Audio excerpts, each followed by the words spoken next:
à tous, bienvenue. Nous sommes chez Mercedes Sodira à Nîmes, partenaire de l'USAM Nîmes-Gare. Je suis avec Jonathan Dubois, responsable des ventes de la concession. Jonathan, merci. Non, merci à vous. Merci de vous être déplacé. Merci de nous accueillir. Donc, comme vous le savez, un peu de travaux en ce moment, mais pour vous faire découvrir après un établissement de nouvelle génération. Ça va valoir le coup là. Ouais, vraiment. Et donc nous sommes à J-100 des Jeux Olympiques de Paris 2024. Je suis avec Mickaël Guigou, notre ambassadeur. Ça va Mika? Ça va, bonjour à tous les deux. Merci d'être là Mika. Merci de nous accueillir. Ouais, c'est normal. Mika qui ne sera pas au JO. Ah non, c'est plus une surprise. On va arrêter. Parce qu'en fait, on comprend pourquoi il n'est pas au JO. Alors, on fera peut-être un petit zoom. En fait, il a de la barbe un petit peu blanche, là, puisqu'il est retraité du handball. Alors, on dit souvent, il y a 5 Olympiades. Tu as fait 5 Olympiades. Et donc, 3 médailles d'or, 1 médaille d'argent. Et on dit souvent, ce qui se passe au village olympique reste au village olympique. Mais grâce à toi, aujourd'hui, on va avoir quelques petites révélations. Il me gratte tous les jours pour essayer de... Un peu d'infos croustillantes pour nous. En off, toujours. Un petit peu. On peut parler des athlètes, en fait, que tu as rencontrés. Hormis ceux du handball, quel est l'athlète international masculin et l'athlète féminine internationale, dans quel sport, lesquels t'ont le plus marqué? Ouais, je dirais il y en a un qui ressort un peu plus, c'est Teddy Riner, parce qu'il est à la fois emblématique. Donc voilà, il y a bien sûr des sportifs que tu côtoies qui dépassent un peu leur sport, qui font des résultats hors normes. Et puis à la fois des gars qui sont sympathiques et qui œuvrent pour leur sport, pour le sport en général, et qui font aussi d'autres choses. Et j'ai appris au fur et à mesure des Olympiades à connaître Teddy. Et c'est vrai qu'on s'est croisés pour la première fois en 2008, où il devait avoir 17-18 ans. Et ce qui était marrant au début, c'est que nous, notre montagne, c'était Didier Dinard. Et Didier Dinard, c'était quand même quelqu'un. Et quand on l'a vu marcher à côté de Teddy Riner pour la première fois, c'était. On s'est dit, bon, notre pauvre Didier, il est quand même bien plus petit, parce qu'il doit avoir presque 10 cm d'écart, et puis je ne sais pas combien de kilos. Et c'est vrai que c'est une montagne, forcément, c'est quelqu'un qui attire l'œil.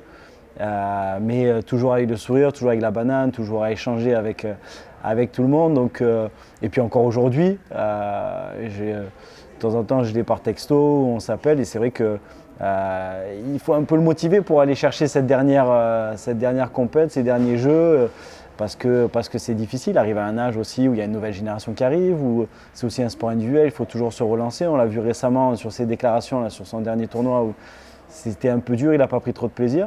Donc beaucoup de plaisir à avoir été avec lui à chaque Olympiade, de l'avoir vu gagner, porte-drapeau, d'avoir vu son évolution, et puis de l'accompagner un peu de loin pour sa dernière Olympiade. Chez les filles, tu as quelqu'un? Chez les filles, non, il y a moins de personnes qui m'ont marqué chez les filles. Voilà, après non, voilà, c'est-à-dire pas plus que ça chez les filles. Ouais.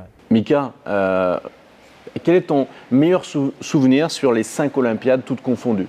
Ça peut être une médaille ou pas, ça peut être une victoire ou pas. Ouais, ton meilleur souvenir, et puis forcément je te demanderai ton pire.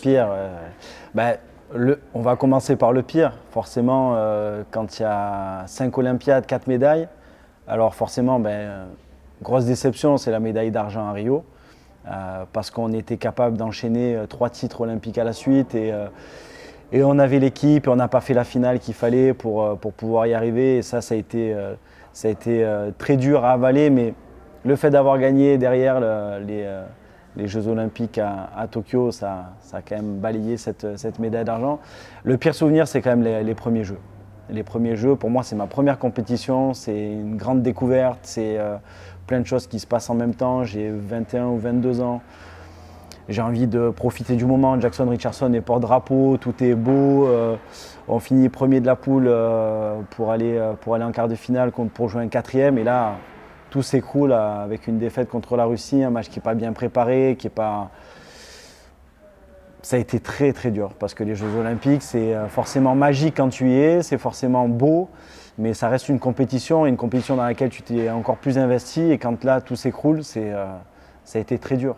Derrière, il y a eu des matchs de classement qui étaient à 7h, 8h du matin, des préparations très très compliquées. La dernière semaine a été horrible. Et donc ouais, ça c'est mon pire souvenir. Bon, les meilleurs. Et le meilleur c'est forcément, il y en a tellement, mais allez, je vais dire peut-être le dernier parce que c'est un accomplissement à la fois individuel et collectif, le fait d'avoir été en tant que capitaine à la tête déjà d'une équipe de France de handball. Déjà quand on est jeune, on rêve d'être en équipe de France, alors être capitaine c'est encore plus beau. Et amener une équipe vers la victoire avec toutes les difficultés qu'on avait connues avec cette équipe. Et puis pour finir aussi sur une dernière médaille d'or, c'est pour moi extraordinaire. Voilà, celle-là, elle vient embellir, comme je dis, toutes celles que j'ai gagnées tout au long de ma carrière. Donc c'est forcément le plus beau souvenir, je pense. Donc pour reprendre un peu ce que disait Fred, est-ce que c'est ta plus grande fierté sur ces 5 Olympiades ou non, tu as autre chose Ouais, j'en ai plein d'autres. J'en ai plein d'autres parce que sur les Olympiades, ça n'a jamais été simple pour moi au niveau physique. À part les Jeux de Rio où je fais une super compète, tout se passe bien, pas de problème physique. Mais 2008 et 2012, ça a été une vraie galère au niveau physique. 2012, j'ai un bout de cartilage pendant la préparation qui se balade dans le genou est bloqué, je me fais une déchirure la veille du premier match. Mais finalement, j'essaie de revenir et finalement, je finis meilleur buteur de la finale. Mais ça a été très dur. 2008, je fais un très bon début de compète et au bout de 3e ou 4e match, je me fais une grave entorse à la cheville et j'ai la cheville qui est énorme et tout au long de la compète, j'essaie de tenir, de serrer les dents avec une cheville qui me fait atrocement souffrir. Donc voilà, il y a des bons et des mauvais souvenirs, mais à chaque fois, c'est pour aller chercher un titre collectif. D'autres ont connu des galères, mais voilà, c'est aussi grâce à la force du collectif, grâce à la confiance du staff que j'ai réussi à tenir bon. Donc voilà, elles n'ont pas toutes la même saveur. 2012 à Londres aussi, toute la famille, tous mes amis étaient présents dans la tribune. Donc ça aussi, c'est une fierté de pouvoir le partager en fait. Parce que quand on est à Rio, Tokyo ou Pékin, bon là, il y avait moins de monde qui était présent.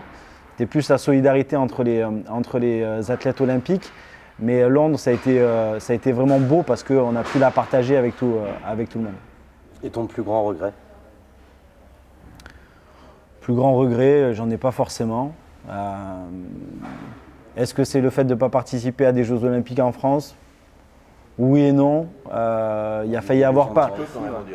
Non, parce qu'il a failli y avoir Paris 2012. Je dis plus ça parce qu'il a failli y avoir Paris 2012, mais au final, il y a eu Londres 2012 et là-bas, on était plein de supporters français. C'était 80%, 90%. Le stade était rempli de Français. Et puis, on n'avait pas la pression d'être en France. Ce que je dis toujours, on était comme si on était en France, mais sans avoir la pression d'être en France. Et ça, c'était vraiment cool. Ce qui va peut-être être moins cool, mais d'autant plus beau aussi de faire une compète dans son pays. Moi, je suis en tout cas très, très heureux de la vivre en tant que supporter, spectateur, d'aller suivre ces Jeux Olympiques.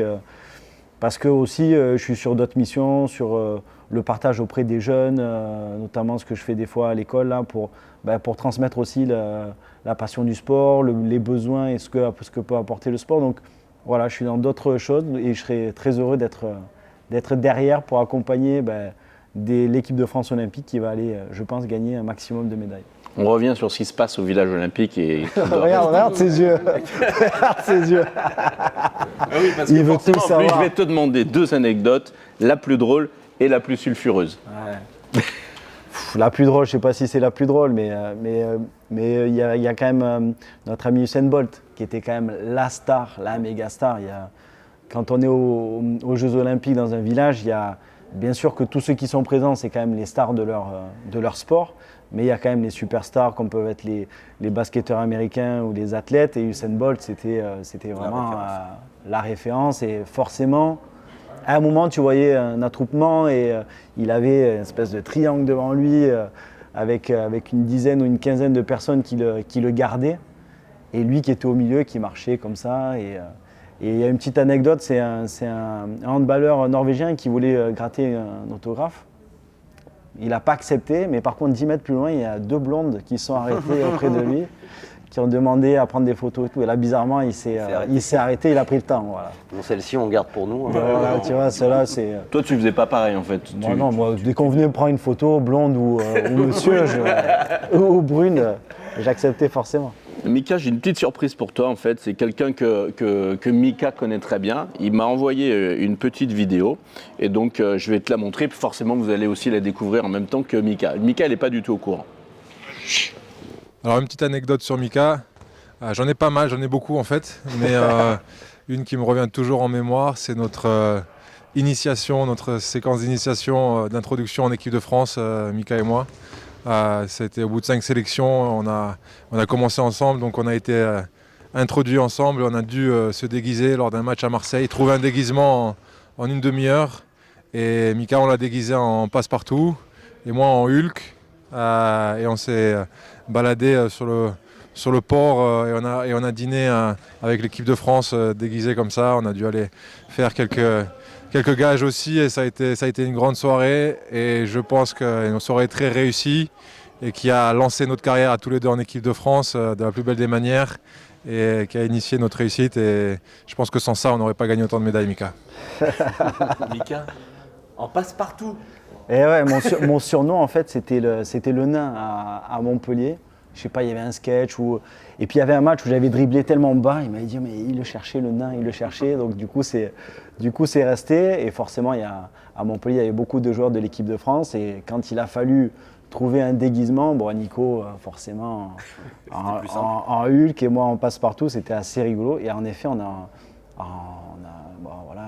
30 minutes, il a fallu qu'on trouve. Ah oui, Nico, on avait récupéré un peu d'argile pour le peindre en vert, tu vois. Et il était. Après, c'était un peu dur, tu vois. L'argile, ça durcit.